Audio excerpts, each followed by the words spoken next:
Nice, welcome. Collective reading tayo ngayon. Tingnan natin kung ano yung current energy ng person mo, ano yung kanyang nadarama, at ano yung kanyang mga plano para sa'yo. Meron ba siyang gagawing hakbang? Okay? Be open-minded po, hindi po halos lahat makaresonate, kaya piliin nyo na lamang. And thank you nga po pala sa mga nag-subscribe, lalo na po sa mga bumabalik. Marami pong salamat. Give me the message. Ano yung current energy ng person mo? Mga plano niya? Okay, ano yung gagawin niyang hakbang?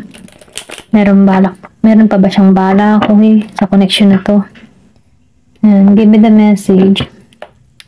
Lawakan po natin ang ating pag-iisip sa lalabas. Okay, kung hindi to para sa'yo, wag mo nang, wag mo na siyang sakupin pa. Ganyan. Give me the message. Kaninong energy to? Give me the message. Anong energy ng person mo?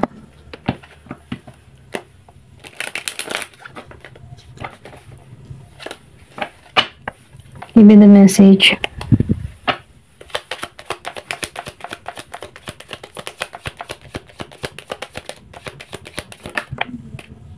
Meron ditong strength.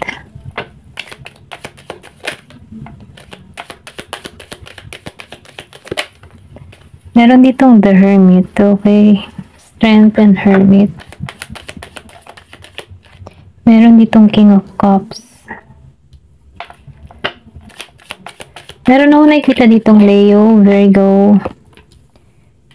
Virgo, Scorpio, Cancer, and Pisces. Malakas yung Pisces. Aries, Leo, Sagittarius, Virgo, Capricorn, Taurus. Okay. Nakikita ko dito, ano? Meron ka ditong person na nagninilay-nilay. Nag-iisip-isip. Pwede rin sabihin humahanap to ng lakas ng loob, katotohanan, mga ganun ba? Pwede rin sabihin nagkakaroon na to ng kaliwanagan sa sitwasyon nyo, kung bakit kayo nagkakilala, kung bakit kayo nagtagpo, okay? Kumbaga na siya sa moment na nagmumuni-muni na to. Kumbaga maybe nag-isolate to, nag-healing, ganyan. So, nagkakaroon na to ng kaliwanagan sa sitwasyon. Ganyan. Naiitaan ko rin dito no, na yung paglago nagaganap sa tao na to. Meron kang person na masipag. So, nakikita ko dito no, meron ditong hindi naging matagumpay, yung connection, hindi lumago, hindi naging maayos yung pagsasama. Pero ganun pa man no, dumating na to sa point na nag-iisip na to. Pwede rin sabihin na doon niya na nararanasan yung nawala ka sa kanya. Okay, kumbaga nahihirapan siya. Nakikita ko dito yung separation na naganap. Broken family, ganun. Or kung wala pa kayong anak nito, live-in partner na nagkahiwalay. Pero nakikita ko dito na may anak kayo nito. Okay? Nagkakaroon na ito ng realization. Kumbaga, maybe, meron siya natutuklasan dito. Naunawaan niya na yung sitwasyon. Nagkakaroon na ito ng lakas ng loob. Pero, kahit ganun pa man, nagkakaroon ito ng lakas ng loob, meron pa rin pumipigil sa tao na to kung bakit hindi siya kumikilos patungo sa'yo. Okay? Meron ditong strength. So, nakikita ko dito. Devil energy. So, nakikita ko dito yung Capricorn and Leo. Kumbaga, meron kang person na playful. Or pwede rin sabihin na hindi to na masyado tong nagpaka-seryoso sa'yo before, or pwede rin sabihin na meron ditong addiction sa tao na to, or yung ba tipong mabait naman yung person mo pero meron siyang habit na hindi maganda na nati-trigger kung bakit nagiging siyang ganun, okay? May pagka-moody, or pwede rin sabihin na meron tong kahiligan na hindi niya makontrol sa sarili niya kung paano to tatanggalan, okay?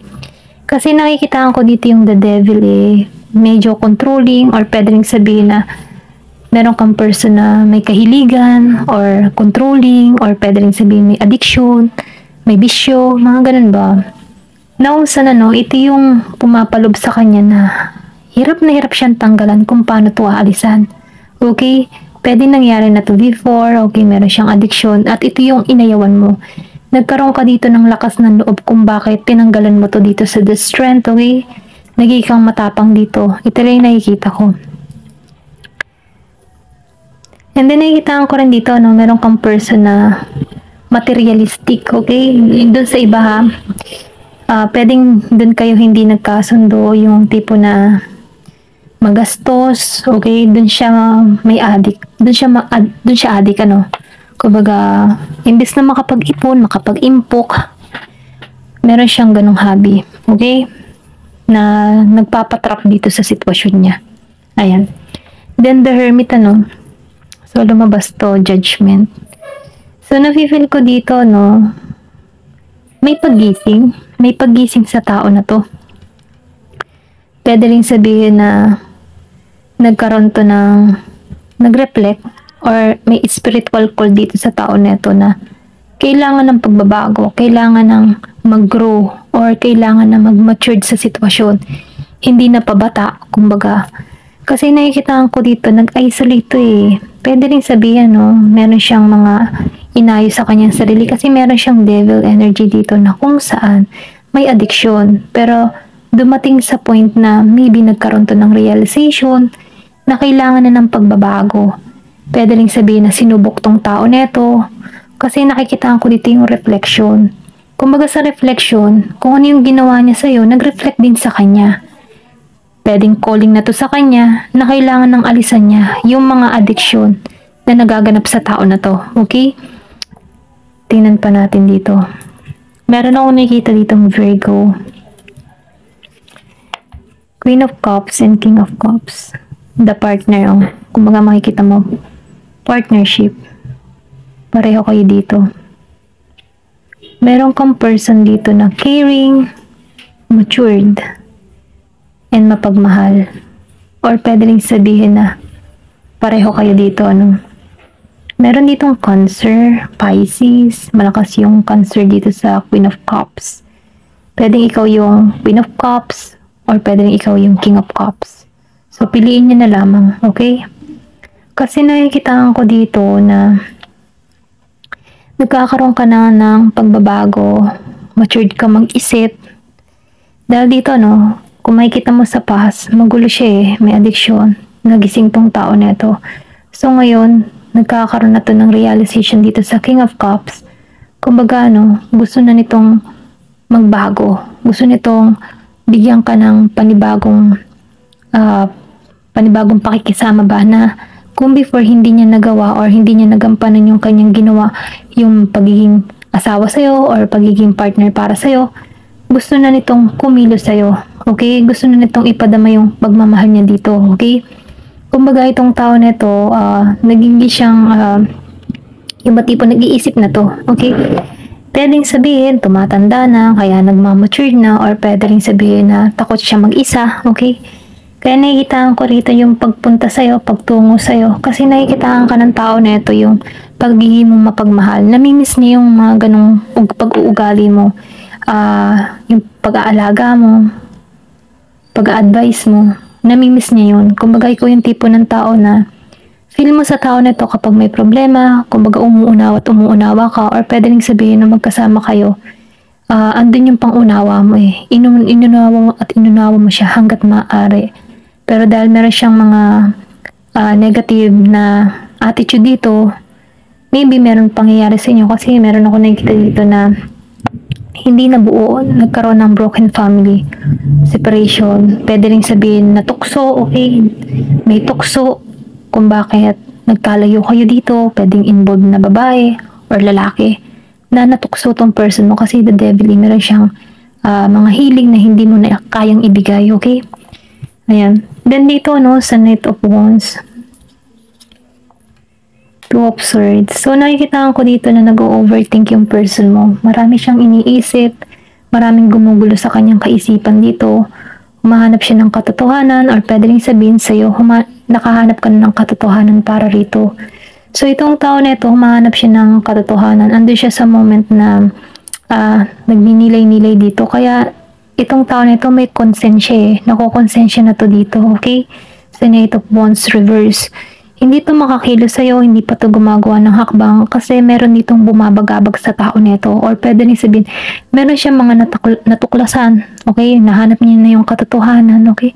Or pwede rin sabihin na hindi pa siya makapag-desisyon na tumungo sa'yo dahil meron pa siyang dapat ayusin, okay? Kumbaga, may mga dahilan pa tong person mo kung bakit wala pang pagkilos na ginagawa dito. Pero itong tao na ito, nakikitaan ko dito na nag-iisip na to, okay? Meron ditong Gemini, Aquarius, and Libra. Aries, Leo, Sagittarius. Then dito, sa 8 of Pentacles, sorry. Lumabas ang Queen of Swords. So, nakikitaan ko dito, itong tao mo, pwedeng tinanggalan mo na to.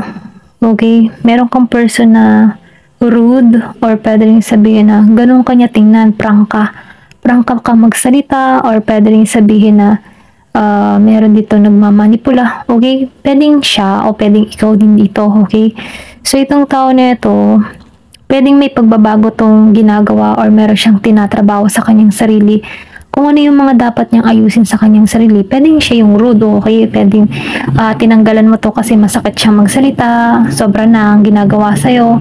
So itong tao na ito, kailangan niyang ayusin yung sarili niya para makatungo sa'yo. Kumbaga, kailangan niyang trabahuhin yung sarili niya dito sa 8 of Pentacles. Kasi napipil ko dito yung nagitong rude sa'yo, naging magaspang yung pag-uugali sa'yo, hindi ka natrato ng maayos.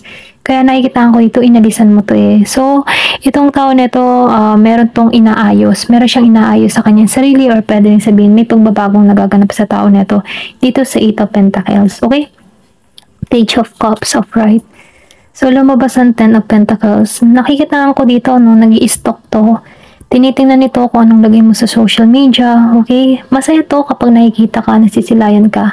Gusto lang ng tao na ito ay maging masaya kayong dalawa, maging masagana, maging maayos yung pagsasama, maayos yung samahan dito. Kumbaga, meron ka ditong person na may pagka-tradition, or pwede rin sabihin ikaw, ganun kanya tingnan. Parang tradition ka, yung tipo na family-oriented ka, mapagmahal ka sa mga anak mo, mapag-alaga ka, mapag-aruga ka. Kaya itong tao na ito, masaya na lang to na sinisilayan ka, tinitingnan ka sa social media, nakapokus pa rin tong tao na to sa'yo. Kumbaga, may pagka-childish ka siguro, or pwede rin sabihin na nailalabas niya yung pag-uugali niya, yung natural niyang pag-uugali once kasama ka ng tao na ito, na masaya lamang. Ito rin na-feel ko. And then, nakikita ko rin dito, meron ditong tagumpay, pwede mag-offer tong tao na to sa'yo, okay? Mag-offer dito ng magandang samahan, or meron tong gustong mangyari, pwedeng business, offer business, Kung meron ka man ditong person na masagana, okay? Or pwede rin sabihin ikaw yung masagana dito, o pwedeng kayong dalawa sa masagana na dito. Pag pinagbuklot kayo, mas lalo pa kayong sasagana. Ito lang nakikita ko, meron ditong Scorpio, Cancer, and Pisces, and Virgo, Capricorn, and Taurus, okay? Sa part na to.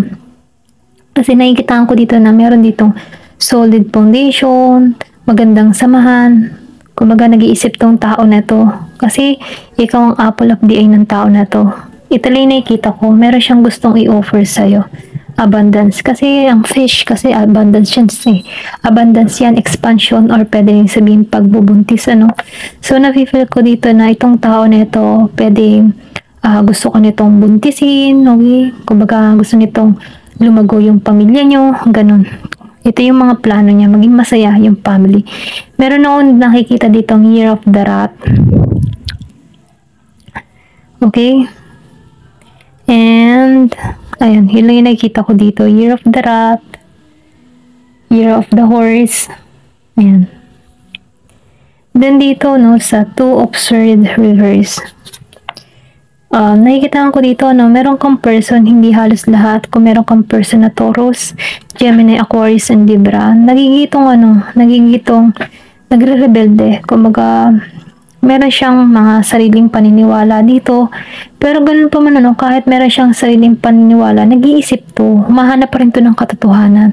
Maybe may pagkagulo or naguguluhan lamang siya sa sitwasyon niyo, okay? Pero nakikita ko dito nang gusto nitong kumilos sa'yo. Kumaga gusto nitong i-approach ka muli. Nakikita ka ng tao nito na kakaiba or mahirap rare, okay? Kumbaga, bihira na. So, nafe-feel ko dito na gusto nito mag-approach. Gusto ko nitong lapitan muli dito sa The Hierophant Reverse. Nakikita ko rin dito na nag-iisip na to, okay? Kumbaga, meron nga lang siyang agam-agam sa kanyang kaisipan dito, pero iniisip ka nito, okay? Ito lang nakikita ko. Then dito, sa Ten of Cups, Ace of Wands. So, nafe-feel ko dito, merong pangyayari sa inyo na hindi naging matagumpay. Yun nga sinabi ko kanina, nag-separate, broken family, mayroon dahilan kung bakit kayo nagkahiwalay dito. Pero dito, lumabas ang Ace of Wands. Nakikita ko rin dito, yung new beginning. Gusto nitong magsimula muli kayo dito. Gusto nitong sumubok muli sa'yo. Gusto ka nitong offeran muli ng pagmamahal, okay? Gusto nitong suyuin ka muli, okay? Pero ganun po man, nasa iyo naman yung decision kung tatanggapin mo itong tao nito. Kasi ito lang yung mga gusto niyong maganap dito yung suyuin ka muli. Magsimula, new adventure. Kumbaga gusto nitong buhayin muli yung namatay ng init sa inyong dalawa. Gusto nitong mag-spark muli ito, okay? Hindi ito nawawala ng pag-asa na magiging maayos pa rin kayo kasi andun pa rin yung alam na nararamdaman ng tao na to. Kaya lang, dahil meron dito mga tukso or pwede rin sabihin sinubok yung inyong relasyon dito, pero nakikita ko dito na may pagbabago na gaganap sa tao na to.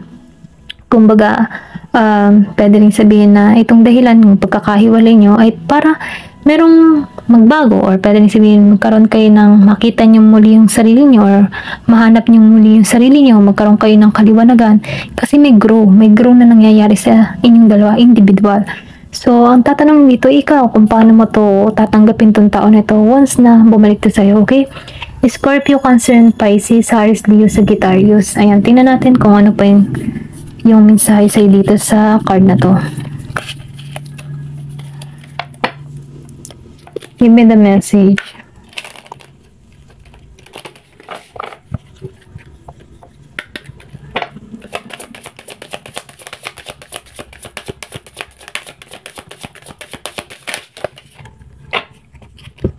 Sacred space. So, nakikita ko dito, may dahilan kung bakit kayo nagkalayo dito. Para ba magmilay-nilay or pwede rin sabihin na mag-matured kayo kasi nagkaroon kayo dito ng sacred space.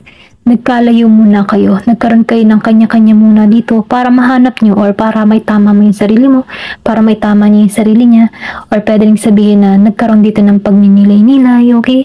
Pero ganun, nandun pa rin yung spark, nandun pa rin yung pagmamahalan. And then, nakikita ko rin dito, na may magpapatuloy dito. Kumbaga, nag-start kayo dito natapos dito. Pero, sa pangalawang pagkakataon, may paglagong magaganap. Kasi alam mo na yung pagkakamali mo, alam na rin niya yung pagkakamali niya dito. So, hindi niya na to ulitin okay?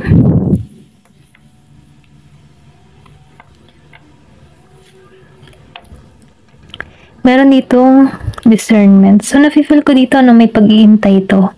Itong tao na ito. Gusto nitong lumago or pwede rin sabihin meron ditong magmensahe sa'yo.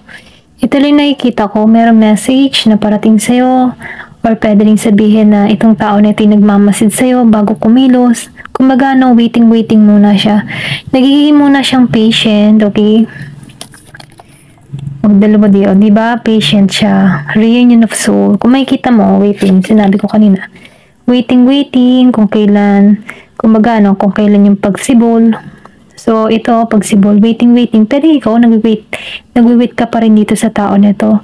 Pero nakikita ko dito yung pagtungo nito sa'yo. Kumbaga, huwag kang kumilos para rito.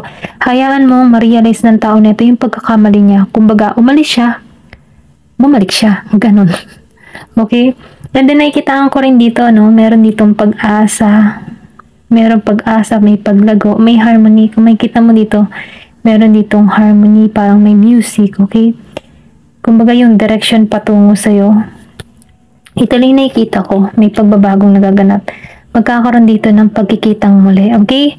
Ayan, hanggang dito na lamang po. Thank you for watching and love and peace.